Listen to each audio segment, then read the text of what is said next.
In the wake of Israel's attack on Gaza, various groups advocating for the protection of journalists have warned that this is the worst time for members of the media on record. One committee says the past 3 weeks has been the deadliest period for journalists covering war since 1992. The conflict has so far killed at least 31 journalists, most of them Palestinian. Let's go back briefly to the siege of Sarajevo, where many journalists lost their lives while simply trying to do their job, report the truth. The lessons learned during the war in Bosnia have led to significant changes on war reporting. But these changes haven't done much to actually protect journalists. Adama Munu explains. The ongoing bombardment of Gaza, the upward death toll, and the presence of Israeli military tanks and infantry in the territory illustrates the continued risks journalists face reporting from conflict zones. The onslaught on Gaza presents a unique set of challenges for the small number of journalists who are having to grapple with the same hardships as the people they're reporting on. Hello world, this is Mahal Husseini, a journalist from the Gaza Strip, and I'm talking to you today as Israeli bombs are raining down on my city. This might be my last video as my phone battery is dying while we're facing an almost complete blackout after the Gaza Sol power plant has shut down. Journalists from the outside are still unable to enter the enclave, with news organisations such as the BBC, the Associated Press, Reuters and a host of others having to rely on these local reporters. The Committee to Protect Journalists says at least 31 journalists have so far been killed, with 26 being Palestinian, 4 being Israeli, and 1 Lebanese. For local journalists, some of whom are Arab or Gaza native, reporting on the ground has not just taken an ethnic dimension, but a deeply personal one, which the head of Al Jazeera's Gaza bureau discovered after members of his family were killed by Israeli airstrikes on Wednesday. Sarajevo went on alert at first light as sniper fire and shelling again rocked the city. The protocols meant to keep journalists safe during a conflict can be traced back to the siege of Sarajevo, a 4-year blockade enforced by Serbian military forces that killed over 11,000 people. While the siege left a lasting impact on how we understand the post-Cold War landscape of armed conflict and international intervention, it also revolutionized the rules of journalism, particularly war reporting. It led to the adoption of armoured cars for transportation and the widespread use of flak jackets and helmets. The siege also coincided with the emergence of digital technology and the use of live satellite and two-way broadcasts, altering the way news was delivered from conflict zones. It's hard to look at some of these pictures, harder to tell the story of Ahanici without them. BBC correspondent Martin Bell, who reported from Sarajevo during the siege, became a vocal critic of how news organisations often prioritised neutrality over fairness in their reporting. One notable example of how journalism can shape international policy and public sentiment is CNN's Christiane Amanpour's flip-flop interview with then US President Bill Clinton in 1994. Why, in the absence of a policy, have you allowed the US and the West to be held hostage to those who do have a clear policy, the Bosnian Serbs? And do you not think that the constant flip-flops of your administration on the issue of Bosnia sets a very dangerous precedent and would lead people to take you less seriously than you would like to be taken? While reporters on the ground face their own unique challenges with this latest conflict in the region, just like previous journalists, it remains to be seen how much their dedication shapes crucial conversations in a way it could not happen otherwise. Adama Munu across the Balkans. For more, I'm joined from London by Paul Lowe. He's a British war photographer and author of the book Bosnians, documenting 10 years of the war and post-war situation in Bosnia. Paul, great to have you with us on the show. Now, as I've mentioned before, these last 3 weeks were the deadliest for journalists since the 90s. Seems like not many lessons have been learned since the war in Bosnia and your time in war-torn areas. Well, we know when we first started covering the conflict in the former Yugoslavia, we were very naive, and we didn't have much in the way of equipment. We didn't have flak jackets. We didn't have armored vehicles. We didn't have radios. That's something that happened during the siege of Sarajevo. This whole kind of infrastructure of what I've called the armorization of journalism. It happened because TV companies and journalism companies realized there was a huge risk to their crews. However, when you work in a situation where you're being bombed by aircraft, almost all of that is irrelevant because you cannot defend yourself against an aircraft bomb.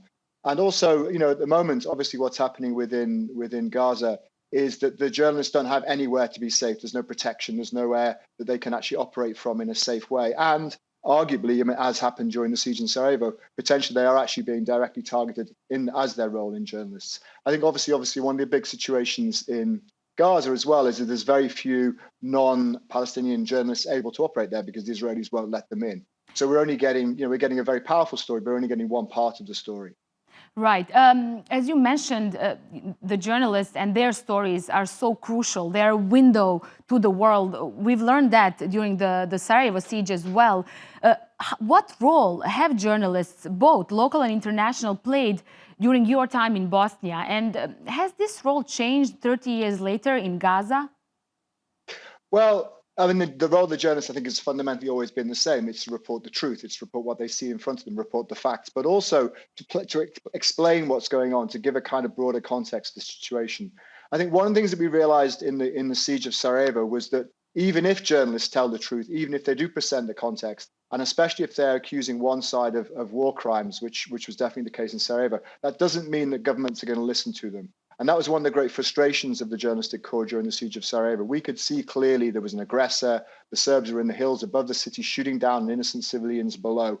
And the narrative that was being put forward by the Western governments was, oh, this is ancient ethnic hatreds. Both sides are equally culpable. This is an ongoing conflict. We can't intervene.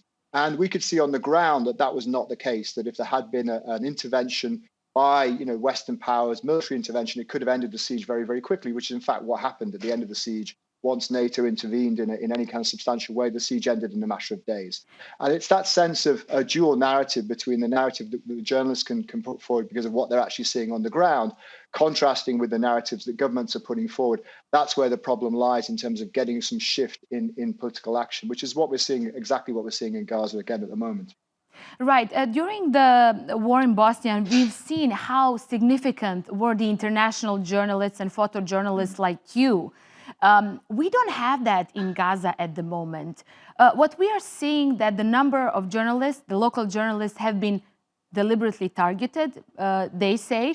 What was your reaction when you heard the news about the family of a journalist being killed in Gaza while he was on air? Well, I mean, it's just horrendous. I mean, and it's not just journalists, it's aid workers, it's NGO people. And I think, and also don't forget, there are thousands of dual passport holders. I think that's one very interesting thing that we're not hearing very much about. There are British people, there are American people, there are Turkish people, there are all sorts of different nationalities who are dual passport holders in Palestine, and they're being killed as well. So I think, it's rare that a journalist's own family is put at risk because normally we're going to report on other people's conflicts. And that's what's so powerful and so unique about the situation. The Palestinian press corps has been doing an incredible job over the last 10, 20 years because there is nobody else to do the reporting because the Israelis make it very, very difficult, especially in Gaza, for journalists to enter who are not from Palestine themselves. So, we're really relying on these people as our eyes and our ears on the ground. And the fact that their own families are being targeted as well as themselves is absolutely horrific. And, the attacks on civilians do break international conventions on the rules of war. There's no doubt about that. I do want to ask you a personal question. As I was very young, I'm Bosnian, but I was very young during the war in Bosnia. But I often wondered, as a journalist, how does it feel being out there, putting your life on the line every day? You feel unprotected, but you still have to do your job. And you hear some of your colleagues have been killed. I mean, how difficult and challenging was that for you? Well, obviously, journalism, you're taking calculated risks all the time. You are constantly trying to balance telling the story and getting to, especially as a photographer or as a television cameraman, getting to the epicenter of where things are happening. Because if you're not there, you can't photograph, you can't record it. You're constantly balancing that against what's the level of risk. How exposed am I? Is there some cover somewhere? What's my route in? What's my route out? Am I with people that I can trust? Is this group of soldiers that I'm with, reliable, for example? If I'm out, on the streets, how long am I going to spend on the street? Even small things like, do I go out with a flak jacket with armored plates on it or not? The plates are heavy. Do you leave those behind? So these kind of micro decisions you're making all the time about your own personal safety, but also obviously about the safety of the people that you're with. At the end of the day, though, as a journalist, you're making a deliberate choice to go there. That's the big difference between what we were able to do as journalists there, because we had a plane ticket out, we could always leave. But that's not the case of the Palestinian journalists who are covering this story so bravely. They can't leave either. They can't go anywhere. Yeah. Paul, I have 1 minute left. You are currently a professor of conflict, peace and image at the London College of Communication. What is the main lesson that you want your students to learn based on your own experience during the war, and that you wish all the journalists have in mind in these difficult times? Well, I think you can't take things at face value. You've got to set things in a bigger context. You've got to understand the reasons why things are happening. So it's not just reporting what's in front of you, it's setting that into a broader context of a historical narrative and the historical narrative of what's been happening in Palestine. Paul, great to have you with us. And I'm glad you stressed there once again the importance of having international journalists on the ground in Gaza as soon as possible. Absolutely. Thank you. Absolutely. Thank you again for being our guest on Across the Balkans. Thank you very much. Thank you very much. Goodbye. Let's cross now to Montenegro, where we interviewed 2 journalists who reported from Sarajevo during the war. They both lost their colleagues while on assignment. 30 years later, they are closely watching what's unfolding in Gaza, and they say many journalists who covered the war in Bosnia are now also reporting on the conflict in Gaza and are working to ensure Palestinians have their voices heard. Mirjana Miladinovic reports from Podgorica. Maria was born and raised in Nikšić, Montenegro, and has been working as a journalist for over 25 years. After the Balkan Wars in the 1990s, she moved to Sarajevo and stayed there for 2 decades. She says being a journalist is always difficult, but even more so during war. A harrowing case in point was her friend and colleague Nino Čadić.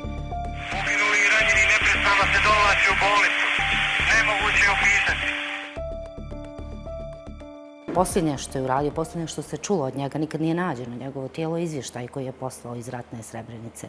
On je 1995. godine prije genocida u Srebrenici krenuo preko šume da pređe put do slobodne teritorije i tu je ubijen. Njegova majka je umrla prije 2 godine, nikada nije pronašao to tijelo. Dakle, on je iz te šume, spašavajući vlastiti život, radio svoj posao novinara. Many journalists, Maria recalls, lost their lives on assignment during the Balkan Wars. Vrlo je teško opisati ljudima koji nemaju predstavu šta znači ovaj posao, koji je inače stresan i prilično težak, šta znači biti ratni reporter. To je glava u torbi svaki dan. 155 novinara je ubijeno na prostoru bivše Jugoslavije tokom ratova, najviše u Bosni i Hercegovini. Ubijani su tokom zadataka, ali ubijani su i na kućnim pragovima dok su obavljali jednostavne kućne poslove, dok su odlazili po djecu u školu. Only a few of them are remembered, and that, she says, it's sad. Moramo imati na umu da zapravo novinari i novinarke koji rade u kriznim područjima, u ratu, su jedini prozor u svijet, svih nas. Mi zapravo ništa ne bi znali. Mi ništa ne bi znali o Gazi danas da nemamo velike svjetske agencije. Vi imate masu tih ljudi, imate ih i na Balkanu, jako puno naših ljudi koji rade. Reuters, recimo, ima ratne reportere i ratne fotoreportere iz Bosne i Hercegovine i Srbije. To su njihovi najbolji ratni reporteri koji su sve moguće nagrade osvojili. Oni su sad svi na Bliskom istoku. But not everyone has the opportunity to send their journalists to the scene. Most media outlets in the Balkans do not have the resources to have their own reporters on the ground in Gaza, but that doesn't stop them from remaining objective and seeking the true picture. Dragan Sjekloća is now the chief editor of Montenegrin TV network and worked for Al Jazeera in Sarajevo for over 10 years. He says he's been shaken by the recent death of a colleague's family in Gaza under Israeli airstrikes. Sad imamo neke zapadne vrednosne sudove, imamo istočne vrednosne sudove. Vidimo da je planeta poprilično podijeljena po tom pitanju. U tom slučaju se jako lako možemo uplesti u zamku. The question is whether it's possible to be objective when reporting on war, regardless of whether it's near or far, or it's happening to us or to someone else. Marija and Dragan say there is only one task: to convey the truth. Čini mi se da najlakše je naći fokus ako tražimo da prikažemo da je žrtva žrtva i da je zapravo žrtva uvijek običan čovjek koji ne donosi odluke. Da li bi izjednačili, ne znam, topovske udare i školu punu djece ili bolnice koje su rušene, evo imamo Gazu. To nam se dešavalo prije 30 godina, 200 kilometara od nas. Rušena su porodilišta. U porodilištima su bile bebe. To nije legitimni vojni cilj. Truthful but not neutral is a slogan that CNN reporter Christiana Mampur repeated several times while reporting on the war in Bosnia and Herzegovina. The difference, as she made clear, is that being truthful brings the truth, while neutrality can contribute to creating a false alternative. And that seems to be the line that is often blurred. Mirjana Miladinovic, TRT World, Podgorica, Montenegro. That's it for this week. Thank you for watching. See you next time. Bye-bye.